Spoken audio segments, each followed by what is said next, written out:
Alrighty guys, thank you for tuning into this episode of Loud Gator. We've got the Tahoe now, we've got the system, so now we're going to continue building onto it, adding stuff to it, and this is what this video is about. We're going to talk over the next steps, kind of lay out a plan for what you guys are going to expect for this build.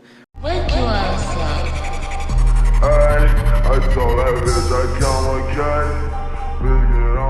Right now this is a box build with 415s, and the amps, power, all the goodies are back here for you guys to see us on it in all its glory. But at some point in the future, this is going to be a wall build, and then you'll no longer be able to see this. So I purposely did this because I wanted to be able to showcase the amp side of things.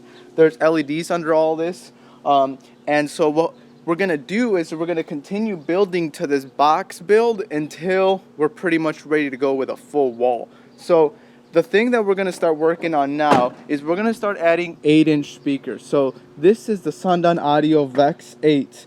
They are some big boys. I'm going to be using custom speaker pods to install 2 of them on the door here. As you saw in the thumbnail, it would go right here.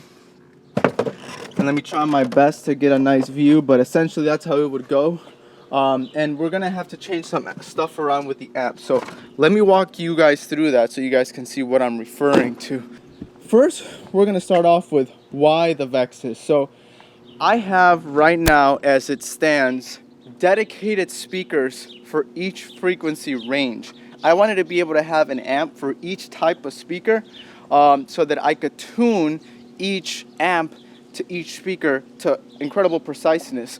I have a digital sound processor, so I have a DM608 audio control, which allows me to really break down the signal and just give you guys some real good quality sound. Now the thing about the VEX is that they're massive, they're quality, and they play mid-bass like nothing else. I'm sure there's probably something else in the market, but I'm a Sundown Audio fanboy, and I'm gonna keep on going with a full Sundown Audio setup.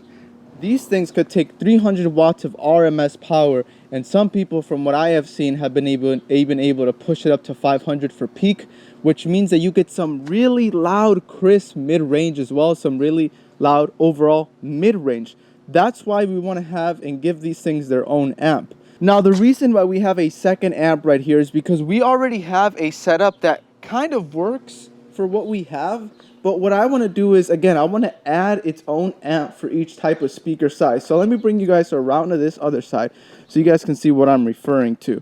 Now, to remind you guys on how the system is set up, this is a 6.5 Neo Pro V4, and this is 3.5 ETR1 Super Tweeters.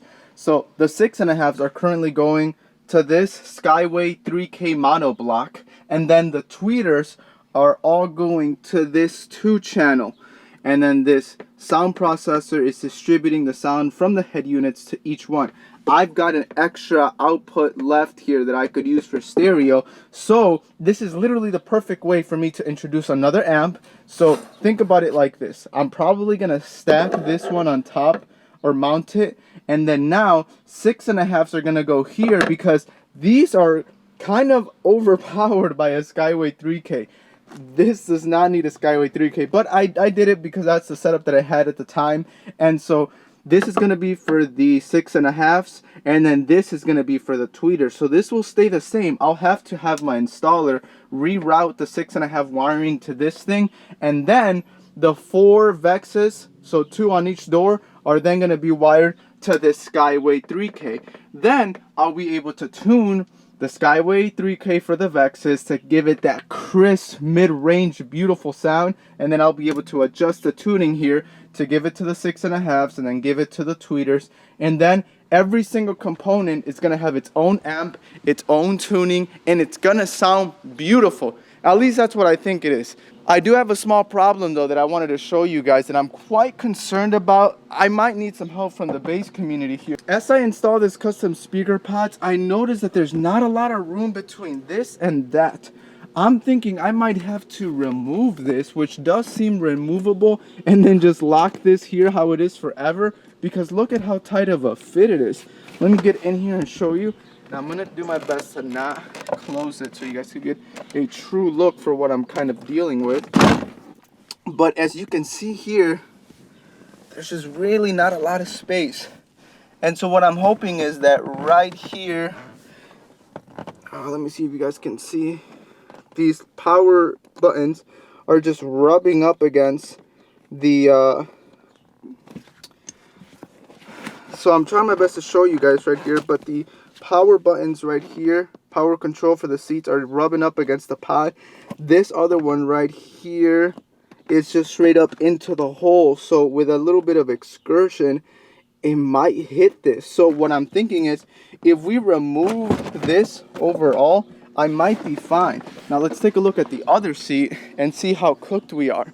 Again, I think it's gonna be doable. I already have a solution for how I'm gonna get around this, but it is something that might be a pain. Looks like right here I'm gonna run into the same issue. So again, let me just kind of roughly put it on there for now. This will probably look and be set up a little better, but once again, it looks great, right? So you'd have my two VEXs here, but then once we go to close it, this is actually a better look. You can actually see this a lot better. You have this little space here where I think the VEXs are gonna have enough excursion to hit that right there, and then this too. So I feel very confident in my installer, Loud Junkie 420, the best of the best in Chicago, to figure out a way to fix or work around that little space in between the seats. But once it's running, we're gonna have the two VEXs in the front two doors, and then we're gonna change up the amps, and I think it's gonna sound beautiful. So that's all I got for now. This project is actually not gonna start for another month, I would say, but once it's running, that's gonna be all I'm gonna do until eventually I do move everything towards the front door. So once I do have a wall build, I probably will get some custom doors made for this, where I have my 8s and my 6.5s and my tweeter. So as you can see right here, this is where the 6.5 and the tweeter are behind this.